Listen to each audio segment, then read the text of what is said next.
Phone tapping case ప్రతిరోజు మాట్లాడుకున్న ఏదో ఒక ఎలిమెంట్ బయటకు వస్తూనే ఉంది. ఇప్పుడు ఈ కేసులో లింక్స్ అన్నీ కలిపితే గులాబీ పెద్దకు చెక్కులు తప్పవా? వాళ్ళు వీళ్ళు కాదు, అస్సలు ముద్దాయి మాజీ సీఎం అని రఘునందన్ రావు ఎందుకు అంటున్నారు?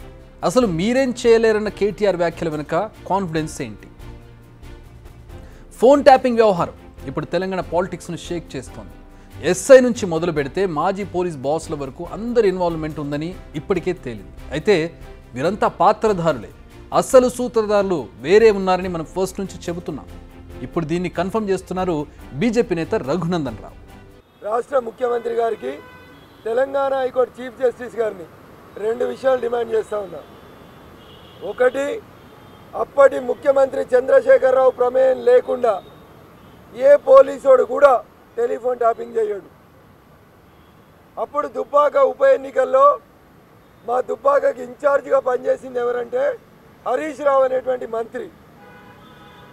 సో ఈ కేసులో మొదటి ముద్దాయి ఎవరు కావాలంటే చంద్రశేఖరరావు మొదటి ముద్దాయి, హరీష్ రావు రెండో ముద్దాయి. విన్నారుగా ఆయన చెప్పిన వివరాలు, ఆయన డిమాండ్స్. మొదటి ముద్దాయి కేసీఆర్, రెండో ముద్దాయి హరీష్ రావు. ఇదే ఆయన చెబుతున్న మాట. ఇప్పటికే Congress MLA NM Srinivasa Reddy complaint చేశారు. ఇప్పుడు బీజేపీ నేత రఘునందన్ రావు కూడా ఆయన బాటలోనే నడిచి పోలీసులకు ఫిర్యాదు ఇచ్చారు. నిజానికి రఘునందన్ రావు పోలీసులను ఆశ్రయించారనేది కాస్త ఇంట్రెస్టింగ్ ఇష్యూ. ఎందుకంటే ఆయన కేవలం పొలిటికల్ లీడర్ మాత్రమే కాదు, ఆయన ఒక అడ్వకేట్. కేసులో విషయం లేనిదే ఆయన దిగరు. పక్క ఆధారాలు లేకుండా ఫిర్యాదు చేసిన దండగే అని ఆయనకు తెలుసు. కానీ ఆయన ముందుకొచ్చి ఫిర్యాదు చేయడం, ఆరోపణలు చేయడం చూస్తుంటే ఈ కేసులో మరిన్ని సంచలనాలు జరగడం ఖాయంగా కనిపిస్తోంది. ఇప్పటి వరకు పొలిటీషియన్స్, ఇండస్ట్రియలిస్ట్కే ఫోన్ ట్యాపింగ్ పరిమితం అనుకున్నాం. కానీ రఘునందన్ ఒక కొత్త విషయాన్ని చెప్పారు. విషయం చెప్పారనడం కన్నా ఓ బాంబ్ పేల్చారని చెప్తే కరెక్టేమో. ట్యాపింగ్ అనేది పొలిటీషియన్స్కి మాత్రమే పరిమితం కాదు, న్యాయమూర్తుల ఫోన్లు కూడా ట్యాప్ అయ్యాయంటున్నారు ఆయన. ఇదే నిజమైతే అధికారులు, అప్పటి ప్రభుత్వ పెద్దలు పీకల లోతుల్లో ఇరుక్కుపోయినట్టే. అంతేకాదు, పోలీసులు విచారణ సరిగా చేయకపోతే కోర్టు మెట్లెక్కడం ఖాయమన్నారు రఘునందన్ రావు. ఒక్కసారి కేసీఆర్, హరీష్ రావు పేర్లతో కేసు రిజిస్టర్ అయితే కథ ఇక వేరేలా ఉండడం ఖాయం. ఇప్పటికే ఎస్ఐబి మాజీ చీఫ్ ప్రభాకర్ రావు బుక్ అయ్యారు. రాధాకిషన్ రావు కోసం గాలింపు మొదలైంది. భుజంగరావు, తిరుపతన్న, ప్రణీత్ రావు కటకటాల వెనక్కెళ్లారు.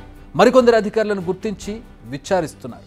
ఇప్పటికే కొందరు గులాబీ నేతలను కూడా గుర్తించి నోటీసులను జారీ చేసేందుకు సిద్ధమవుతున్నారు పోలీసులు. మరి ఇప్పుడు రఘునందన్ రావు ఫిర్యాదుతో కేసీఆర్పై కేసు నమోదవుతుందా లేదా అన్నది ఇంట్రెస్టింగ్గా మారింది. ఫోన్ ట్యాపింగ్పై రచ్చరచ్చ అవుతుంటే బీఆర్ఎస్ లీడర్స్ మాత్రం ఎదురుదారి చేయడమే మార్గంగా అనుకుంటున్నారు.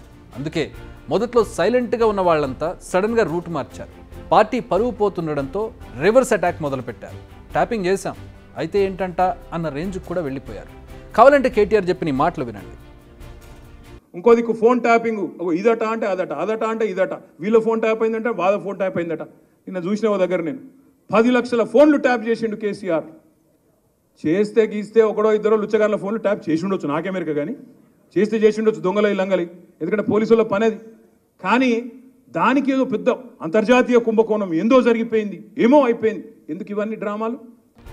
విన్నారుగా, ఇది కేటీఆర్ మాట్లాడిన మాటలు. ఫోన్ ట్యాపింగ్ చేశారట, అది కూడా ఒకటో రెండో చేసి ఉంటారట. అదే పోలీసుల పనట.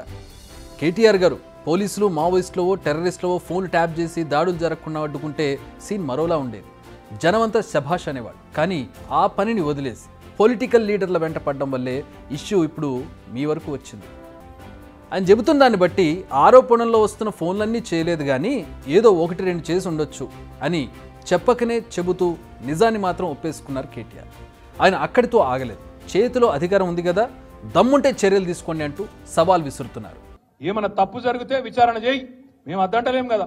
ఎక్కడెక్కడ తప్పులు జరిగినావో ఎవరు తప్పులు చేసినరో వాళ్ళ మీద చర్య తీసుకో. భయపడతాం, ఎవడు కూడా ఇక్కడ భయపడ్డాడు ఎవడు లేనే లేడు. నువ్వు ఎంటిగా కూడా వీకలేవు అనే మాట కూడా నేను విజ్ఞప్తి చేస్తా ఉన్నా. నిజానికి కేటీఆర్ కాన్ఫిడెన్స్ వెనుక రీజన్ ఏంటి? దమ్ముంటే చర్యలు తీసుకోండి ఏ ధైర్యంతో సవాళ్లు విసురుతున్నారు?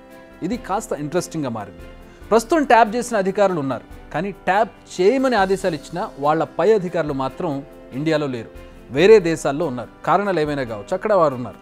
వారు ఇండియాకు ఇప్పట్లో వచ్చే సీన్ కనిపించడం లేదు. అదే కేటీఆర్ కాన్ఫిడెన్స్కు కారణమా? వారు వచ్చి విచారణ ఎదుర్కొంటేనే వారికి అలా చేయమని ఎవరు చెప్పారో తెలుస్తుంది. అంటే వాళ్ళ పైన ఉన్న బాసుల గురించి తెలుస్తుంది. అలా తెలిస్తేనే పోలీసులకు చర్యలు తీసుకునేందుకు అవకాశం వస్తుంది. వాంగ్మూలం అవసరం. అందుకే కేటీఆర్ ధైర్యంగా సవాళ్లు విసురుతురా అన్న డౌట్ వస్తోంది. కాదేది కవితకు అనర్హం, అదే రాజకీయాలకు వస్తే కాదేది వివాదానికి అనర్హం. అన్ని స్టేట్స్ ఏమో కానీ ఏపీలో మాత్రం కాస్త స్పెషల్. అక్కడ పాలిటిక్సే స్పెషల్. మామూలుగానే ఎలక్షన్ టైం, ఇప్పుడు తుమ్మిన దగ్గిన దాన్ని ఆయుధంగా మలుచుకునే టైం. అది అధికార పక్షమా విపక్షమా అన్న డౌట్ అవసరమే లేదు. విషయం ఏదైనా వివరణ ఇదే. నమ్మకపోతే ఏపీ కంటైనర్ కథ చూడండి.